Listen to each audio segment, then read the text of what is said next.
Welcome to English Easy. In this video, our topic is active and passive voice, and specifically, we'll talk about questions, means interrogative sentences. इस video में हम देखेंगे कि interrogative sentences को active voice से passive voice में कैसे तब्दील किया जाता है। क्वेश्चंस को शुरू करने से पहले मैं आपको नेक्स्ट वीडियो के बारे में बता दूं। उस वीडियो में बहुत सारी कंफ्यूजन का जिक्र किया है, उनका सोल्यूशन दिया है और बहुत सी टिप्स भी उसमें बताई गई हैं। उस वीडियो को आप ज़रूर देखिए, उससे आपको बहुत फ़ायदा होगा। तो आइए व्यूअर्स, चलते हैं क्वेश्चंस की तरफ। That how to change questions into passive voice. Questions दो किस्म के होते हैं, क्लोज एंडेड क्वेश्चंस और ओपन एंडेड क्वेश्चंस।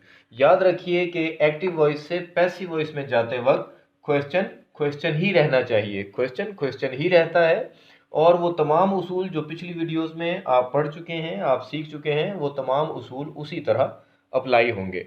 लेकिन सिर्फ ख्याल आपने ये रखना है कि सवाल की तरतीब ना बदले। पैसिव वॉइस में भी जाए तो सवाल ही रहेगा। मिसाल के तौर पे हम बात करते हैं सेंटेंस नंबर 1 की। तो इसमें सबसे पहले देखिए, डू हेल्पिंग वर्ब है, यानी वर्ब की फर्स्ट फॉर्म इस्तेमाल हुई है। अगर वर्ब की फर्स्ट फॉर्म इस्तेमाल हुई हो या आप टेंसेस के हिसाब से समझना चाहते हैं कि इसका ताल्लुक प्रेजेंट इंडेफिनिट टेंस से है, तो डू की जगह पैसिव वॉइस में चेंज करते वक्त आप इज लगाएंगे।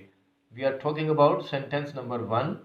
डू फर्स्ट फॉर्म है, हेल्पिंग वर्ब शुरू में आया हुआ है, तो हम भी हेल्पिंग वर्ब शुरू में ही लगाएंगे और ये आ जाएगा इज। ये इज एक्चुअली नए सब्जेक्ट के लिहाज से आया। जो नया सब्जेक्ट बनना है वो है अ केक। अगर ये प्लूरल होता तो हम यहाँ आर लगा देते। Is a cake, is a cake baked by you, is a cake baked by you. तो व्यूअर्स, क्लोज क्वेश्चन को एक्टिव वॉइस से पैसिव वॉइस में इस तरीके से तब्दील किया जाता है। सेंटेंस नंबर 2 में देखिए, यहाँ सेकंड फॉर्म है, यानी पास्ट इंडेफिनिट टेंस है।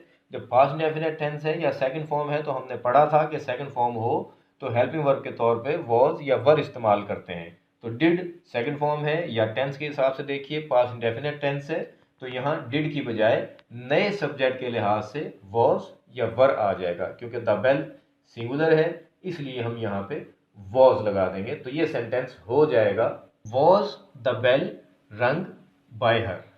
सेंटेंस नंबर 3 को देखिए, ये भी एक क्लोज क्वेश्चन है लेकिन टेंस चेंज हो गया। It belongs to past continuous tense. Were they beating the dog. अब नया सब्जेक्ट बनना है द डॉग। इस द डॉग के लिहाज से हम इस हेल्पिंग वर्ब को तब्दील कर देंगे। तो द डॉग क्योंकि सिंगुलर है, इसलिए द डॉग के साथ वर नहीं आएगा बल्कि वॉज आ जाएगा और बाकी तब्दीलियां हम मामूल के मुताबिक ही करेंगे। Next 3 are the open ended questions. Number 4 देखिए, why were they beating the boy. मैंने आपको पहले बताया कि पैसिव वॉइस में जाने के बाद भी क्वेश्चन को क्वेश्चन ही रहना चाहिए, वर्ड ऑर्डर क्वेश्चन वाला ही रहेगा। क्वेश्चन नंबर 4 देखिए, क्वेश्चन वर्ड उसी तरह आ गया, व्हाई। उसके बाद ये जो नया सब्जेक्ट बनना था उसके लिहाज से वॉज या वर में से वॉज लगा दिया, वाई वॉज। उसके बाद ऑब्जेक्ट को सब्जेक्ट बना दिया, बाकी तब्दीलियां मामूल के मुताबिक। Why was the boy being beaten by them. Sentence number 5 भी सेंटेंस नंबर 4 के मुताबिक ही तब्दील हो गया। फर्क सिर्फ ये है कि क्वेश्चन नंबर 5 प्रेजेंट का है जबकि क्वेश्चन नंबर 4 पास्ट का है। तो ये बन गया, why is the chair being mended by him. Question number 6 देखिए, why did he write such a letter. इसमें भी आप देखिए वर्ब की सेकंड फॉर्म इस्तेमाल हुई है, यानी इसका ताल्लुक पास्ट इंडेफिनिट टेंस से है। सवाल की तरतीब को हम कायम रखेंगे। सबसे पहले क्वेश्चन वर्ड आ जाएगा और उसके बाद सेकंड फॉर्म की वजह से हम यहाँ वॉज या वर लगाएंगे नए सब्जेक्ट के लिहाज से। इसको जब पैसिव वॉइस में चेंज किया तो ये बन गया, why was such a letter. ये ऑब्जेक्ट था और इसमें यहाँ आके ये सब्जेक्ट बन गया। इस नए सब्जेक्ट के लिहाज से वॉज आ गया। अगर ये प्लूरल होता तो हम यहाँ वर लगा देते। Why was such a letter written by her, यहाँ सेकंड फॉर्म थी इसलिए वॉज आ गया। क्वेश्चन नंबर 7, इसमें थोड़ी सी कंफ्यूजन होती है स्टूडेंट्स को। Who teaches you. तो याद रखिए कि हु वाले सेंटेंस को जब हम पैसिव वॉइस में चेंज करेंगे, जब हम हु को ऑब्जेक्ट बनाएंगे तो वो बाय हुम बन जाएगा और सेंटेंस के शुरू में ही रहेगा।